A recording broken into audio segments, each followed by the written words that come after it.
And I'm joined by Mr. Guy Griffin of Black Eyed Sons. How you doing, Guy? How are you, mate? All right?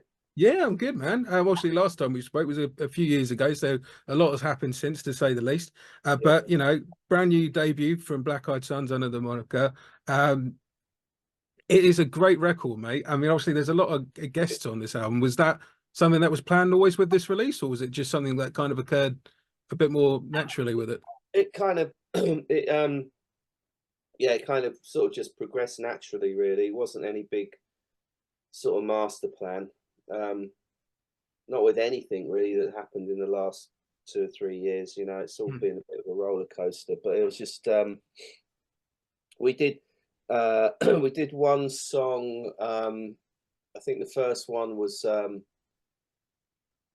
I did a collaboration with a writing thing with the guys from Buck Cherry, Yeah, and and then after that, I had like I realized I had a song that I'd had for about 4 or 5 years that I'd never used with the previous band because it just wouldn't have fit, and that was so glorious. And I've always sort of thought, oh, the way it was originally recorded was a lot more towards probably kind of how Dan Reed Network sort of sound. mm, How it ended up sounding on the Black Eyed Sons album was still, we steered it a little bit more towards the more familiar sound as much as we could, but it's still different. It's still different stylistically. But that was the second one, where I got, I asked, and I knew, I've known Dan for years, and I've even visited him in Prague a few years ago and all that. So we're pretty good friends, and um, so I thought, yeah, I'll ask him because now I can. It's a yeah, different situation now. There's no rules. It's not that there was any rules before, but you could always, in any band situation, there's politics and egos, and you don't want to ruffle anyone's feathers and all that. So you just go along with whatever. But I like to work with different people. I think it's boring just to do this. I think it's boring to do the same thing every album, or just, oh, I've got to write another 10 songs that fit into this box that everyone wants to put me into. yeah. I But now mean, I don't have to with worry that, did about you it. find that more freeing then in that case? Like, obviously, Yeah. Oh, yeah, definitely. And, as far as the guests and stuff, I guess one thing that kind of triggered it off down that route a little bit more, even more so, was when we did the Monsters of Rock cruise, and and I ended up having to front the thing, and that was just completely with no preparation, um, not expected. And I ended up doing that. I ended up doing the two shows, and there were so many people from other bands at the show. It was just it was quite nerve wracking, but it was really quite humbling, really. The reaction afterwards, people were really encouraging, and some of those people that were there, people like Ryan Roxy and Chips Enough, and different people from different bands were there, and so it's sort of that planted the seed a bit more as well, just to sort of what you got to lose, ask somebody, do you want to be on this track? They can only say no. Luckily, everybody was just jumped at the chance. They were all just really wanted to be involved, so that was really nice as well. To get to have a bit of respect from your peers, if you know what I mean.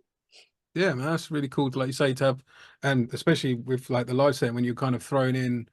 From what I Yeah, gather, I mean, I wasn't there, I wasn't at the cruise, but from what I gather, it was relatively last minute that you kind of got it thrown upon you that that was the way it was going to have to yeah. be for you guys to honor those commitments and everything. So Mm-hmm. to be in that position of, I imagine, despite being a professional musician, I imagine there was somewhat panic in you to again that dumped on you, but to have that Yeah, support just by people sort of coming along to you know encourage you by being in the crowd, so to speak, must have been quite nice as well. yeah. It was nice. It would. I mean, looking back on that time all through that period, personally, I wasn't in a very good place anyway. I'd had a sort of major bereavement of my brother died unexpectedly, and I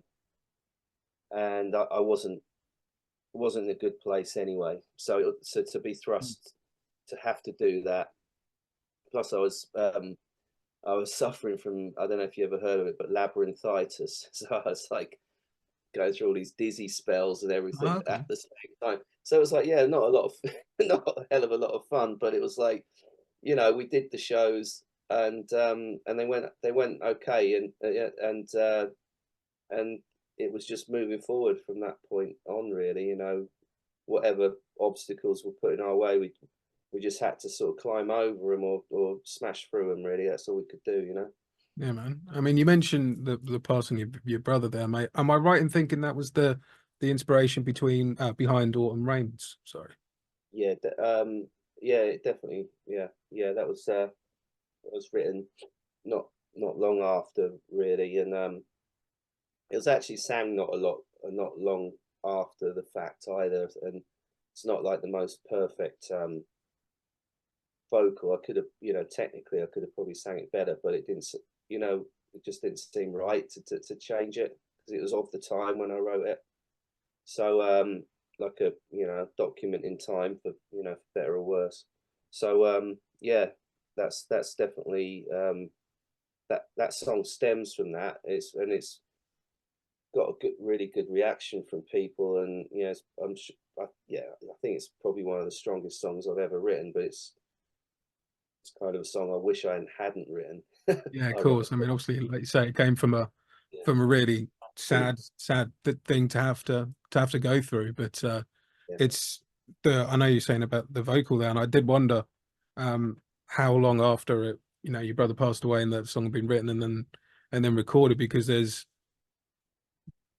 real emotion in that vocal take. You can feel almost, well, I want to say feel how you're feeling, because that'd be disrespectful, but you can hear where you're coming from on it. Let's put it that way. Yeah, thanks. It's their warts and all, really, that song. And then but it was made, to me, it was just made beautiful. Just wait, once I had Charlie Starr on there, Yeah, of course. perfect what he did, and just, I mean, really gave it that authenticity, and he's just got that timbre to his voice, and I mean, he's like, he's someone said to me, he's like the three-prong attack. He's a brilliant guitar player, brilliant singer, and brilliant songwriter. So for him to compliment me on the song, and and to be on there, was great. It was really cool. That's cool, man. I mean, when you were writing the album and stuff, were there any collaborations that came out of left field that you weren't expecting, or did you always have that specific person in mind in terms of when you were writing? I'm assuming some of the writing was collaborative from what you're saying, working with outside people, but were there any ones that sort of came, I guess, a bit less planned is what I'm asking, rather than it just being um, sort of, well, the last one that came about was Mike Tramp, hmm, and with being sort of friends with Mike for, from back in the day, but not, well, actually not so much back in the day, more in the last few years, from some of, like, reconnected sort of on those Monsters of Rock cruises and things like that he would do, and just a really really cool guy, and I really like his solo albums. You know, yeah, it's that'd not be what really good people would last for you. some people would expect. People, like I say, people put you in a box or whatever, a category, and but he's been playing his own style of, sort of, I guess, sort of Americana, sort of Springsteen, sort of, Yeah, Tom Petty type of stuff, and I don't know why we didn't think of him sooner, but he was so busy all the time, and like he is at the moment, he's still out on the road at the moment, and I managed to speak to him, and he was totally up for it, and he just happened to be back in Denmark, so he was able to do it for us. That's the problem, with it. Once we started down that road, I realised that I'd almost bitten off a little bit more than I could chew. With just, you know, never mind keeping our band sort of together and getting everybody's bits and pieces, because a lot of it was done in bits and pieces, you know. Yeah. Like a lot of albums are now done nowadays that way, really. You know, you do a bit in the studio and then people go off and do bits in their home studios, and you know, there's no way I would have been flying everybody, all these American music, Flying Stevie D and Josh Todd over the road. Yeah. putting them up in a hotel and flights. You know, it's just not going to happen. I mean, people can sort of dream that that's what actually happened, but that's not the world, the music business nowadays. So, yeah, but it was yeah, just working around other people's schedules, and you know, all these people are really busy. They're on the road, and you just catch them when you can. You know, really. You know, I mean, it's like someone like Joe Elliott. It's Yeah. just, you know, all the stuff that's going on with Def Leppard. You keep sort of, you know, he was the first, you know, one of the first people to say that, oh, you know, I want to, you know, definitely be involved. But That's he was cool. one of the last vocals on there, if you know what I mean, because it was just getting the time to do it, you know. I mean, like you say, with the guest show, I mean, I don't know where you found, you know, the time for Mike, because every time I look at anyone's, you know, list of shows that he's doing, I don't think he's home very much to be able to do his own stuff. That he seems to be still, like I say, producing great records of his own, let alone him getting involved in Yeah. anyone else's. So I don't know how logistically you managed to do what you did on this album. To be honest with you, the guy. Yeah, it's funny, like yeah, because the record's, it's been out a couple of weeks, but I only actually got my copies yesterday.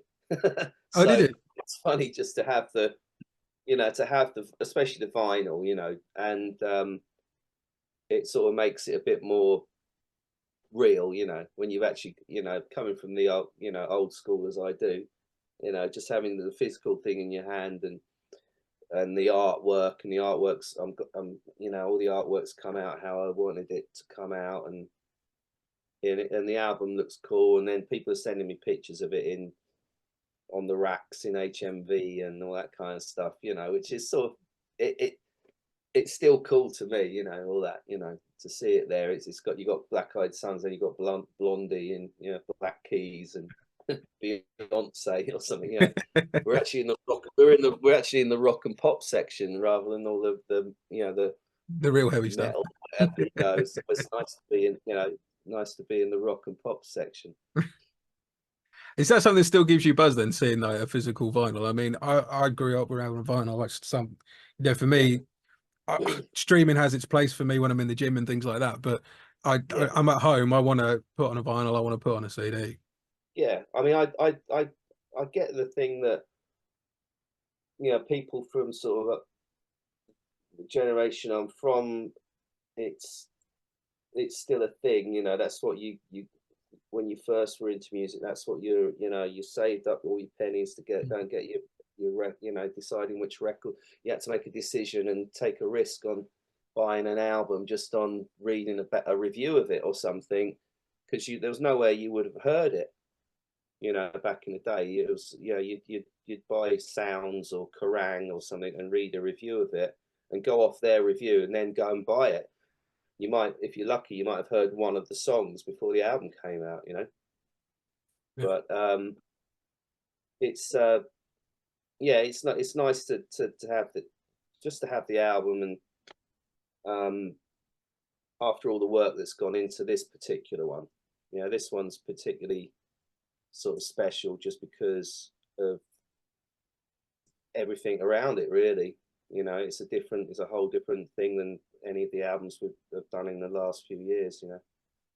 Yeah, I mean, obviously, like you say, you know, you've gone through what you've gone through. You know, you're setting for want of a better term up with this. You know, you're not under the Choir Boys banner anymore.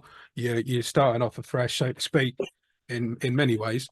With Black Eyed Sons, did you find that completely really did take those chains off of where you wanted to go? Do you feel like you were almost changing your even your was your approach even different in your songwriting? Obviously, I know you did most of the songwriting in Choir Boys, but did your approach Yeah, change because you didn't have those restrictions?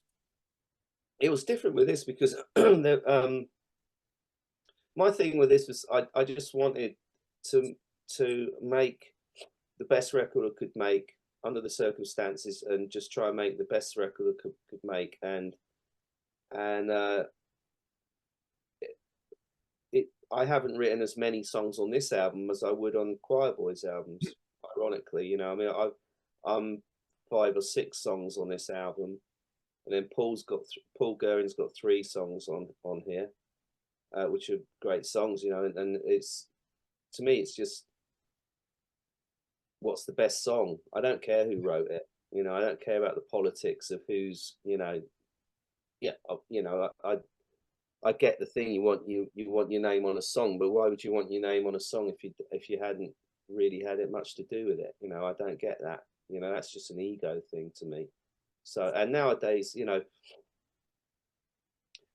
the fighting over songs and stuff, it's not to do with money. It's not to do with money, really, because there's no money. It's very rare that you can make any money out of publishing now, unless you get a song into a movie or something. You know, it's not, people aren't shifting loads and loads of copies physically of records anymore, and everybody knows what the deal is with streaming. So, you know, you have to make records as a with you know, you've got to mean it, you know, to do it, because it's not really you know, it's not a huge money making exercise. I mean, you know, if you do go on the road for a lot, then yeah, you'll probably shift a few, you know. But it's just a thing to keep you know, it is a vehicle to keep your name out there, and if you're still excited by music, or you know, just to create anything, even like doing the art. I enjoy doing the artwork as much as writing the song, you know, or making a video. You know, I look at them all as one thing now, in a way. Obviously the song comes first, and then, you know, but it's not just the song. You've got to present it so people will actually get to hear it, you know. But it's just the create, you know, if you're a musician, and you write songs, you want to keep, you know, these ideas come to you, and you know, and they come out, and you want to put them you know, you want to put them out, or you want to put them on tape, or whatever it is now, you know. And it's not such a, you know, you haven't got the big machinery so much around, you know, behind you anymore. It's more, yeah, you've got to be aware of everything and know how to work the system that's as it is out there now, you know. Yeah. Where did the inspiration behind the artwork come from? Where did that idea get sparked? I don't know. Because it looks wicked. Yeah, but well, you know, it's all this. I mean, obviously, there's all this AI sort of technology now, and you know, you've got to kind of. It was sort of, I don't know when I did the actual album cover, probably almost a year ago. Came up with the album cover. I just had a description in my head, and I don't know. I just thought of I don't know if I'd been watching some sort of movie or something, but I just wanted something that was sort of a kind of, I don't know what I described it as, retro futuristic or something, you know, dystopian. So I wanted it to be sort of allude to sort of late 60s, early 70s, 1970s, so when I grew up, when I was listening to music and I was a young kid, and you feel a little bit of an outsider, you know, you don't quite fit in. So that's hence you've got the kid with the sort of all dressed sort of kind of almost Edwardian, so he doesn't really fit in anyway. He looks a bit strange. And I just sort of, it was, you know, just sort of a description I had in my head, and I just sort of mucked around with it till I got something that I thought looked pretty cool, you know. And just all the colors, and just, you know, and of course you can mess around with everything now. You can kind of brighten it up, or you know, make it, the colors more deeper and all stuff like that. So yeah, just mucking around on the computer really, and you know, all the stuff you can do like that now if you're willing to put the time in, and it's a constant learning thing with all that kind of stuff for me, because I'm not very technical at all. But I just keep trying stuff till something looks good. Just keep trying, adding stuff, taking stuff away. So, oh yeah, there you go, that looks all right. You know, you know, if you screw it up, there's always a back button where you can go back to where you were Yeah. before. You know what I mean? Don't have to do it all over again. Yeah, yeah. So it's just yeah, there's no sort of amazing method to it. I just keep mucking around with it till it looks right. Same, it's not a lot different than our approach for writing songs, really. Just throw stuff at it and then, Yeah, see what sticks. yeah, it's like that with writing song, we're doing sort of, especially recording songs. I don't tell anybody what to play or what I think they should play and all that kind of stuff. I mean, the reason people are in the band is because of what they bring to the table, you know. And the same with guests, you know. I didn't say, oh, I want you to do something like this, something like that, you know. The reason they're on the record is because I want them to do something like Yeah, them, you know, on it. So that was what was quite interesting and quite exciting about it, because when you send something off to somebody, and you know, like we say, So Glorious with Dan Reed, I sent that off to him, the demo I had, and he sent it back with with a sort of with a vocal on it, and some keyboards and some sound effects and things he'd added on there, and it sort of took it in a different direction, you know. And that's nice, you know. It's nice when you get that file come through on the email, and you're like, oh, you know, I want to listen to this, and what are they done with it? you know, and luckily everything, you know, it wasn't anything where I had to tell somebody, oh, that's no. There was one thing with Mike Tramp we did. There was one part of the bridge of the song, and the second half of it, he'd sort of doubled up on the lyrics, sort of thing. So he'd sang it in the wrong. He'd sang it wrong, really. So I said, it's not quite right. He said, oh well. He said, why don't you just sing it then? I said, okay. So, yeah, All worked out then. yeah. He just said, well, you sing it then, because it's because I don't think he probably wasn't expecting to be as prominent on the song, because it wasn't sort of any sort of outline on what it was going to be. It was just, I said, you know, here's the lyrics, and you know, just do what you want to do with it. And once we got his thing on there, his vocal on there, it just sounded so good. I thought, it doesn't need my vocal on there. But I'm on there in the bridge, and it seems to work. So you know, It does work really well, man. I think what struck for me on this record was, you know, the array of people that you've got on the guests kind of highlighted the sort of how many influences were really coming into this album a lot more. How it did sound like, for want of a better term, you know, a new band. You know, it sounded more like it had its own vibe about it. It had more of an expansive sound, I guess, in terms of where each song was going. And I think the sort of the key parts of, you know, the various guests that you had on that kind of highlighted that more. Yeah, I mean, it was like, I mean, like when we had Steve Conte on the album, and I love Steve. I was so happy to see you were working with Steve. Steve's so great, but basically, you know, I've got a very long history with Steve, because he was next door, and the studio next door to us when we were doing Bit of What You Fancy. He was in the next studio to us. Oh, okay. Near Wolves, you see. So, and I actually sang backing vocals on on the Company Wolves album on one track. Oh, I didn't know that.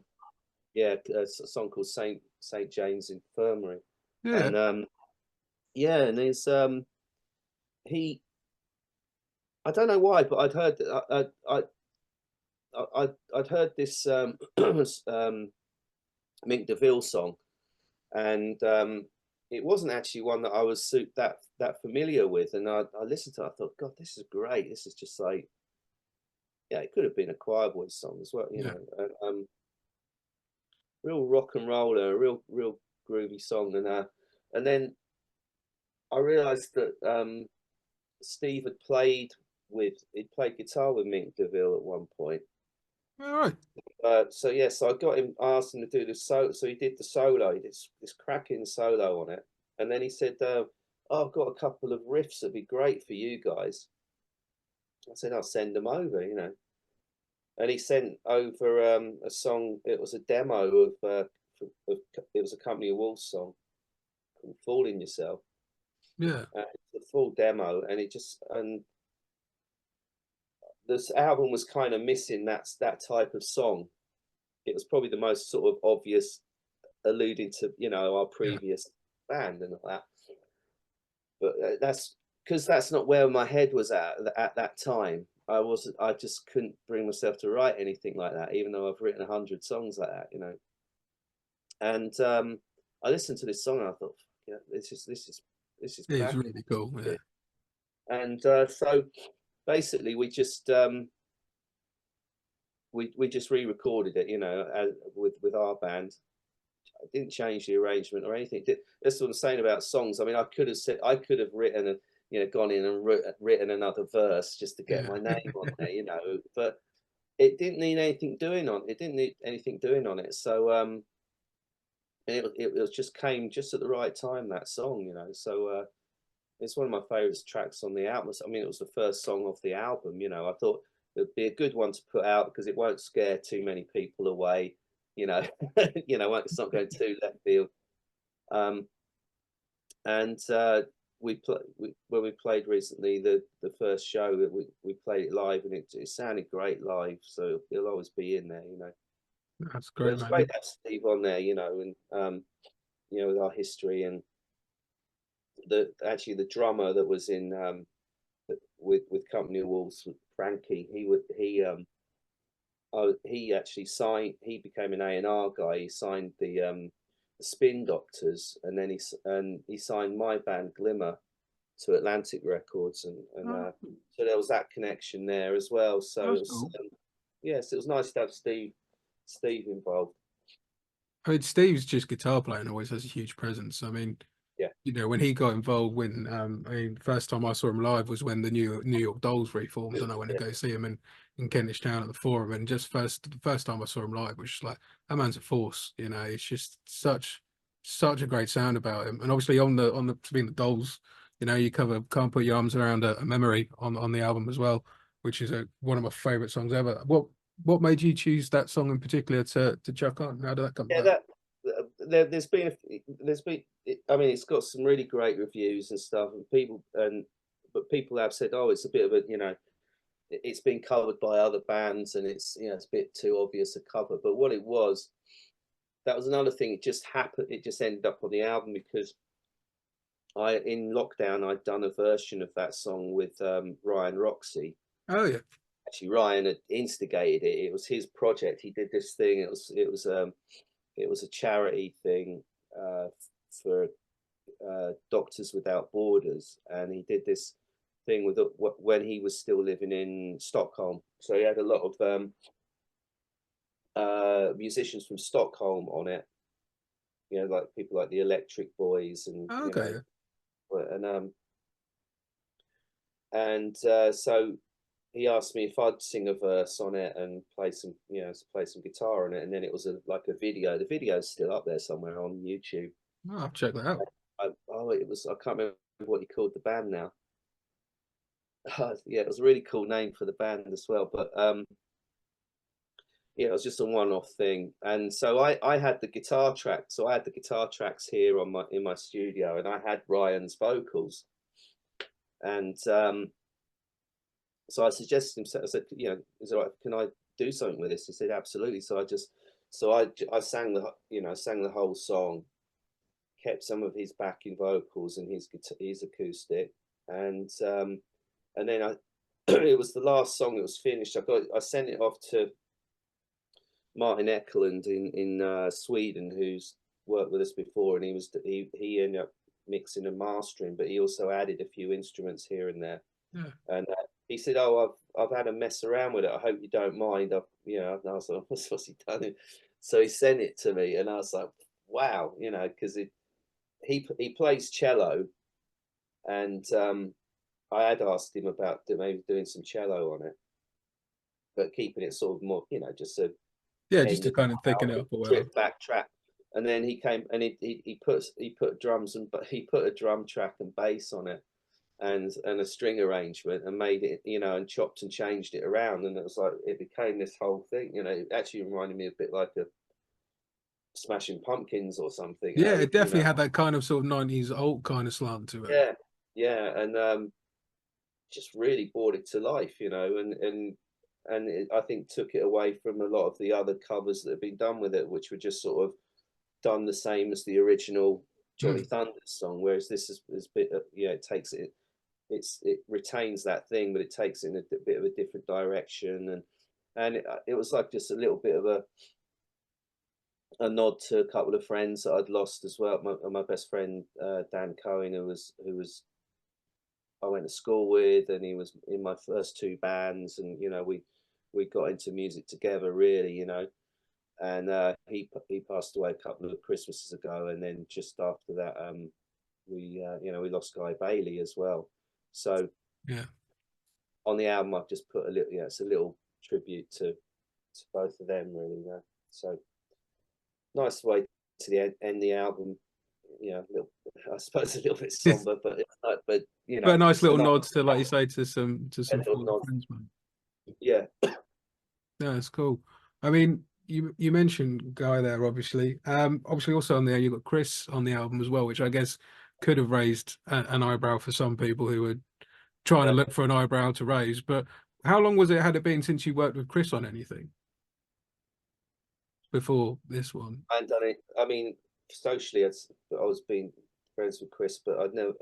We hadn't done anything musically since the first, well, second out. You know, since the band split Oh, up. yeah, But I just, yeah, I just, you know, I knew I was aware of all the crap that was going on, yeah, and people just sort of people have their own sort of take on it, but without knowing any of the full facts. yeah. And you know, it's I now I realize there's no point in actually saying anything about anything because people just believe what they want to believe, and Yeah, people make up their own crap anyway, so people don't want you to burst their bubble of what they think it is, or so no, Chris was totally up for playing, and I mean, you know, ironically, you know, Chris isn't even he's not even on the Choir Boys album, so take that as you will. You know, they've got him on the cover, and it's all about all the originals, and Chris wasn't even on the album. So, you know, read into that what you will, you know, but yeah, it's, you know, he's on our record, but you know, he's Chris isn't, you know, Chris has got he's got his own very successful career outside of music, and I don't think yeah, he cares either way. You know, he's friends with me, and he's friends with the other lot too, and you know, yeah. it's fine, you know. Yeah, this is it. This is it. You know, people can be friends with both parties, and it doesn't have to affect anything either way, does it? Like you say, Yeah, you everything do what becomes works. very tribal, and it's all a bit sort of a bit childish. You'll get it when you just at some point you just got to step up. You got to step away from it a bit, really, and Yeah, I mean, let people say what they want to say. But you know, I know what the truth is. So well, this is it. You know what happened, mate. I mean, I'm gonna be funny. I didn't want to touch on it too much because it's been a couple of years now. But like you say, at yeah, the time, it was so tribal about this camp or that camp, and it was like, especially like with all due respect, and I'm talking as someone. I'm talking as a fan. You know what I mean? yeah, I'm talking as a music fan. I don't know what happened in the camp more than anybody else does, and I've never really understood it. And not just yourself, but I'm seeing it at the moment with like Ozzy's doing his final show with Sabbath, and then again you're getting the keyboard warriors are out to yeah. lynch either side of the party, and you're like, you don't know what's going on in the camp. It's really none of your business. Like you can listen to both, you can do both. And it's a chat. That the things with that's a chat. It's a charity gig. Yeah. You know, people go, oh, they're doing it to make this money, and it's like, well, all the money's all the the profits are going to charity. So what's the it's like Yeah, what's I the don't know problem? the things with the rock scene, and I'm sure you'll agree with me. I'm sure most people would. It can get very uh, petty and Oh yeah, bitchy, right? And I don't know. I mean, obviously the Aussie thing's a different thing. 'Cause that's a massive gig. but I look at the, you know, the rock, a lot of the rock scene. It's almost like everyone's fighting for scraps or something, you know, because it's, you know, there's not like a huge new, you know, young audience coming in for it, and I think that's the thing. You end up like when a band splits how we did, which was inevitable, by the way. It was going to happen one day. You know, it was going to Yeah. happen. It should have happened a long time before. But I realised that you burst a lot of people's bubble. You know, it's like and I realised that as much as I wanted to sort of create new music and be seen as relevant and all that with the Choir Boys, it is what it is. It's a nostalgia. It's seen as a nostalgia act. That's what it is. Like a lot of rock bands are, you know. It's not a bad thing, but that's what it is. So for you know, when you split with the singer and everything, it's you burst everyone's bubble, because you know the Choir Boys probably for a lot of people was their night out once or twice a year, where they could pretend, you know, you can pretend you're back in 1989 or 1990 or whatever, you know. And yeah, those were fantastic times, and I don't, you know, I wouldn't change a thing. I had a great time back then, you know. I was there too. Yeah, you know it more than Yeah, anyone else, to be yeah. fair. I'm the one snipped off the end of all these album photos and everything, which is quite funny. You know, you gotta laugh, you know. But yeah, there's a place for that, and you know, I like, you know, if I go and see AC/DC, there's certain songs I want to hear them play. I probably don't want to hear all of their new album. Yeah. So, you know, who am I to say? You know, if that's what people want to go and see, and they want to go and see, you know, Hey You, 7 o'clock, great. You know, great songs. Yeah. You know, I've got every right as much as anyone to play them if I want to, but I think my days of playing those songs are probably over. You know, I'm more where I am now, and I just want, you know, sort of move forward, Black Eyed Sons, and try different musical things. Even maybe doing some of my own stuff as well. You know. No, that's all, man. I mean, with the sort of, you know, the live setting, is it more likely that we'll get like sort of more like maybe some down and out stuff in a live setting? Yeah, no, there'll still be. I mean, there'll still be Choir Boys songs in there, because You wrote them. I've written about 130 of them. So you know, there's a few I can delve into, um, and songs that I think that deserve to be heard. You know, we the problem with the old bands, we'd go out, we'd do like 3 or 4 new songs off the album, and then after about 6 months, you know, the singer wouldn't want to sing them anymore, you know, because it's too much to think about. So we end up just back to the same old set, doing the same set all the time, and which, you know, in a way it's great. It's like you're in autopilot, and you know, there's ways you can enjoy the gig with doing that as well, you know, because you're not really thinking that much. You're just playing and you're seeing what's going on in the audience, but it's not very challenging, you know what I mean? And I always felt it's a bit insulting, you know, when you put all that work into something and then someone doesn't want to go out and sing them, you know, and they're on something that they've supposedly written as well. You know, why wouldn't they want to go out and, you know, do it? But so you end up just singing the same old songs, you know, and there, you know, like I said, you've got to play those songs. There's certain songs you've got to play, Yeah, and you know, Guy Bailey. I mean, bless him. You know, he wrote that first album. He wrote those. He was the main guy who came in with all those songs. He was a great songwriter. They're great songs. I'm not ever going to say they're not good songs. Otherwise, I wouldn't have been up there proudly for 30 years playing them. You know. yeah, of course. I mean, are you already, that's there, now's now, you know? like you say, now's now, mate? Are you already looking to, you know, have you say that was written in quite a period of time? I mean, like this the new record, like, have you already got your sights on when you'd like more new music to start getting worked on, stuff like that? Don't know really. I've not I only really just started thinking about all that. It's still very early days with this. Yeah, of But course. there's still things going on behind the scenes of when we when we decide to go out and play live. That's all being sorted out at the moment. But I don't.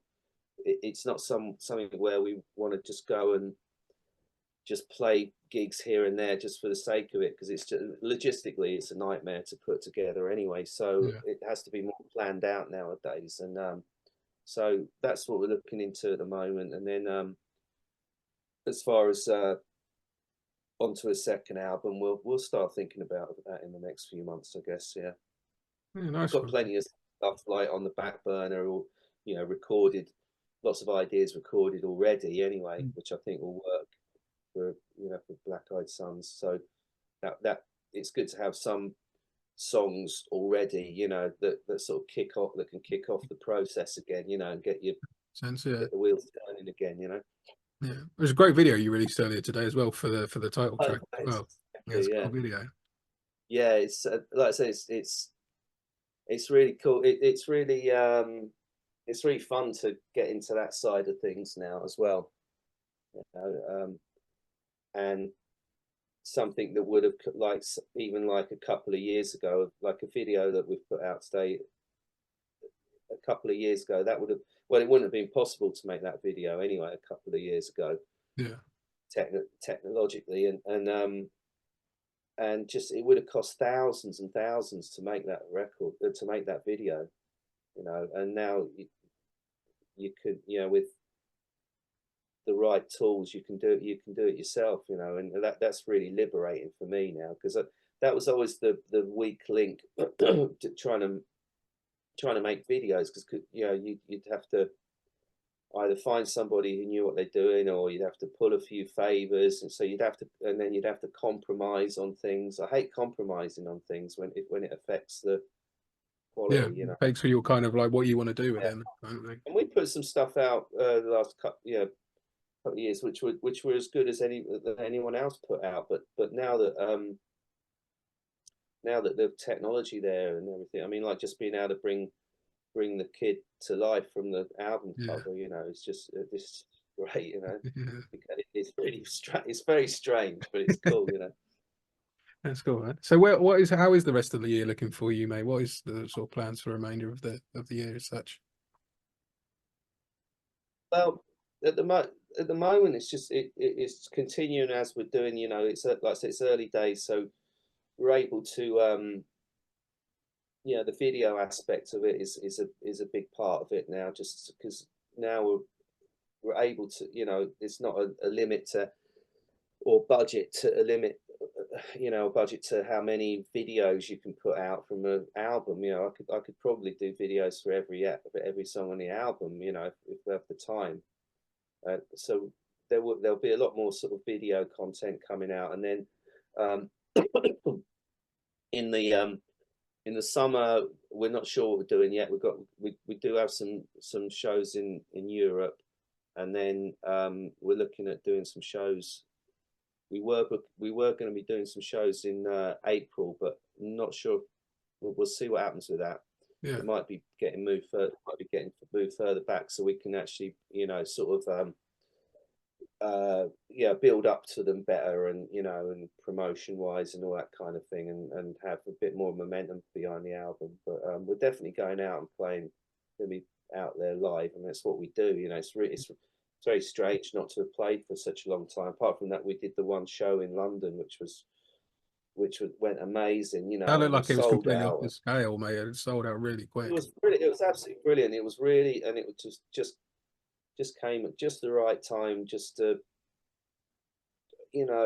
just before the album's coming out, and just a reminder that there was a lot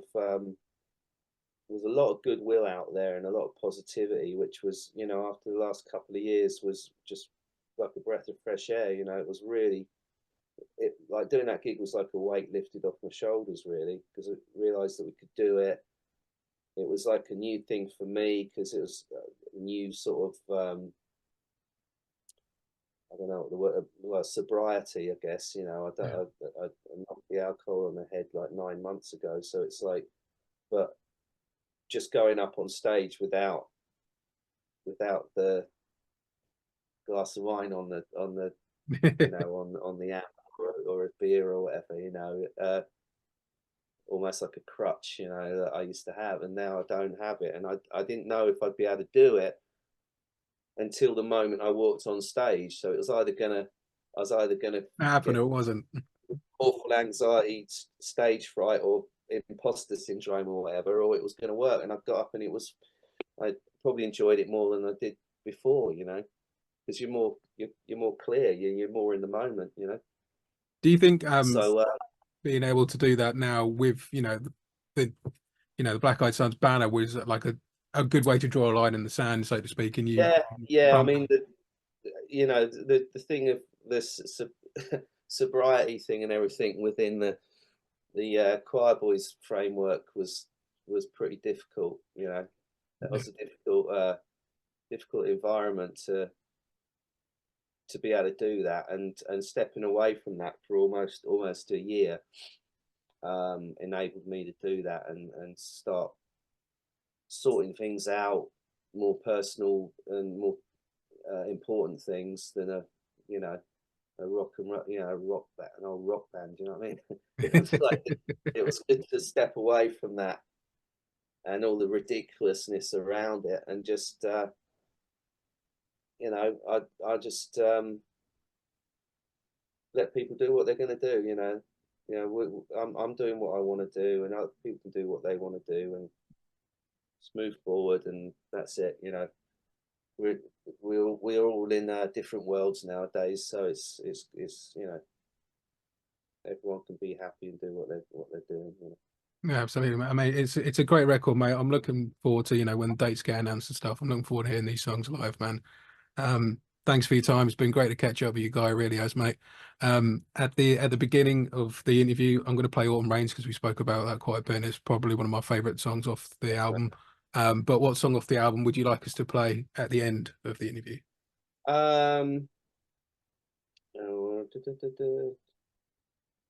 Savoir Faire. Oh, good choice. Cool. Yeah. Yeah, all right, man. Well, lock that in. And yeah, thanks for your time, guys. It's been good to chat to you again, mate. Right. That's great, mate. Hope we can talk again soon, and if not, see you at a gig or something. Yeah, hopefully see you at a gig, mate. It'd be good to see you. We're looking forward to seeing this live, mate. So yeah, thanks for your time, man. All right, mate. Thanks a lot. See you Cheers. later. See you, guys, mate. See ya.